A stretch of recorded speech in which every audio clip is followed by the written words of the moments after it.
Good morning students. आगे हम अपना जो काम स्टार्ट करते हैं ये यूनिट नंबर 3 से स्टार्ट करते हैं।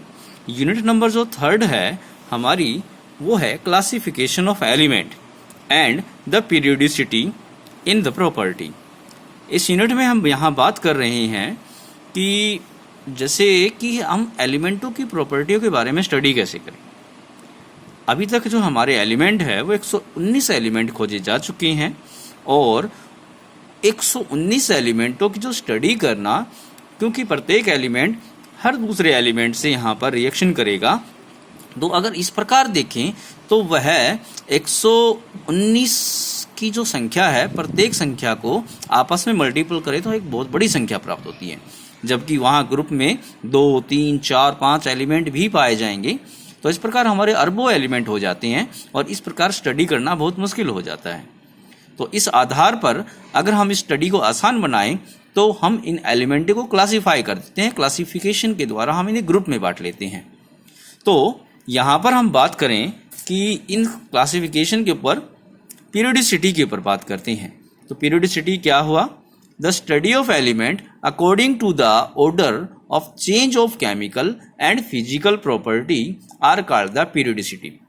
यानी यहाँ पीरियोडिसिटी जो हुई वो क्या हुई कि हम एलिमेंटों की स्टडी कर रहे हैं, उनकी केमिकल और फिजिकल प्रॉपर्टी के अनुसार, उनके ऑर्डर के अनुसार उन्हें व्यवस्थित कर रहे हैं।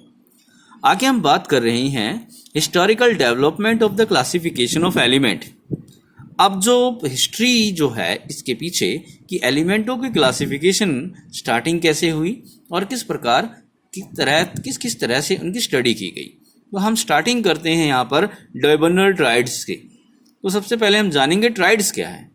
डॉयबर्नर ने अपने रूल के तहत एलिमेंटों को ग्रुप में बांटा। उनके ग्रुप के अनुसार उन्होंने 3-3 एलिमेंट को प्रत्येक ग्रुप में रखा। तो मतलब ट्राइड्स क्या हुए? It is a group of 3 element which have the similar property. यानी ये 3-3 एलिमेंटों के वो ग्रुप थे जिनकी प्रॉपर्टी समान थी।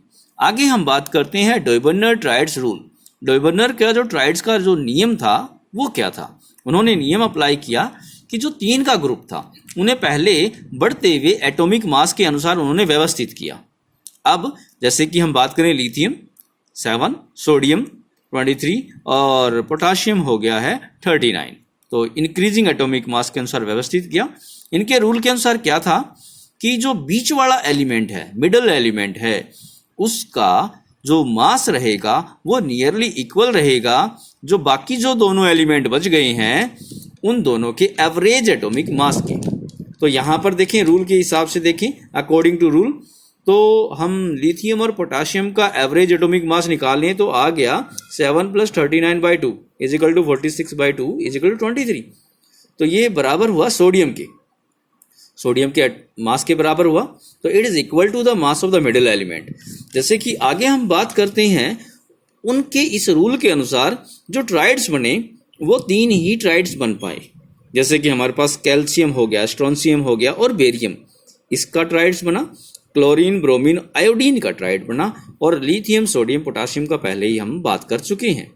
तो इसके अनुसार ये रूल यहाँ पर फेल हो गया क्योंकि ये केवल 9 एलिमेंट को ही क्लासिफाई कर पाया और केवल 3 ही ट्राइड बना पाया और एलिमेंटों को ये क्लासिफाई नहीं कर पाया।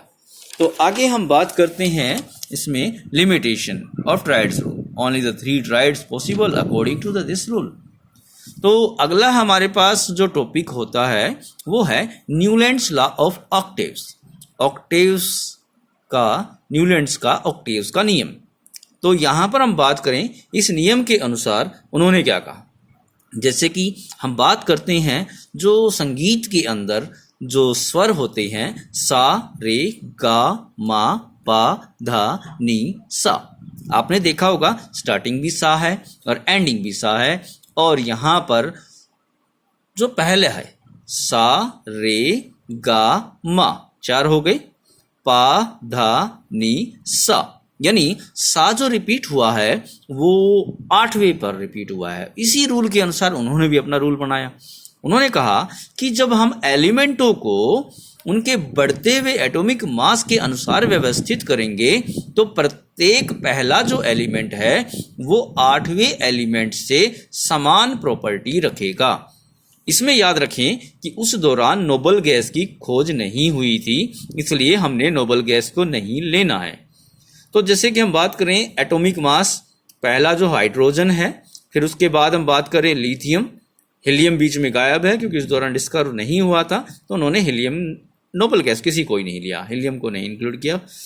Hydrogen, lithium, beryllium, boron, carbon, nitrogen, oxygen, ये हो गया पहला, दूसरा, तीसरा, चौथा, पांचवा, छठा, सातवां।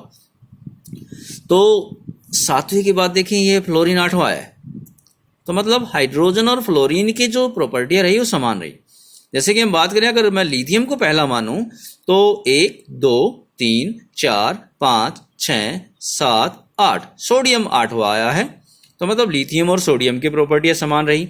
अगर मैं सोडियम को पहला मानूं तो 1 2 3 4 5 6 7 8, तो सोडियम की प्रॉपर्टियां किससे मैच हुई?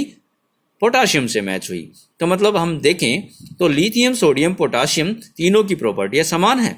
अगर देखें यहाँ पर हमने एग्जाम्पल भी दे रखा है, अगर हम बेरिलियम को पहला माने तो बेरिलियम को पहला मानो तो 1 2 3 4 5 6 7 8 9 सॉरी 8 पे Mg आ गया। तो बेरिलियम के गुण किससे मैच हुए? मैग्नीशियम से मैच हुए।